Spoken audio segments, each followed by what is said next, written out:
और बीजेपी के रियासी सदर आदेश कुमार ने आम आदमी पार्टी पर निशाना साधा। बहुत दुखद घटना हुई है। जिस तरह मिंटो ब्रिज पे बस और टेम्पो फंसा है और वहाँ पर एक व्यक्ति की मृत्यु हुई है, बहुत दुखद घटना है। भारतीय जनता पार्टी उनकी मृत्यु पर दुख भी व्यक्त करती है और साथ ही साथ हम कोई ब्लेम गेम करना नहीं चाहते। ये बिल्कुल स्पष्ट है, दिल्ली सरकार की पूरी जिम्मेदारी थी। मिंटो ब्रिज का जो एरिया है वो पीडब्ल्यूडी दिल्ली सरकार के अंतर्गत आता है।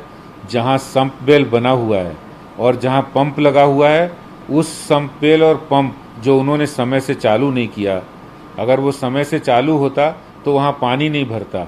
और वो जो पानी सम्प वेल से वो लिफ्ट करके जिस लाइन में डालते हैं वो जल बोर्ड की लाइन है और वो जल बोर्ड की लाइन उन्होंने साफ नहीं की थी, जो ऑलरेडी चोक थी। ये बात पहले ही हम उठाते रहे हैं कि दिल्ली में दिल्ली सरकार इस समय नालों की सफाई और अपनी जितनी भी लाइन है उनको क्लियर करने की बात हमने पहले भी कही थी, जो उन्होंने समय से नहीं की। अगर समय से दिल्ली सरकार, पीडब्ल्यूडी और जल बोर्ड कार्रवाई करते तो ये दुर्घटना नहीं होती।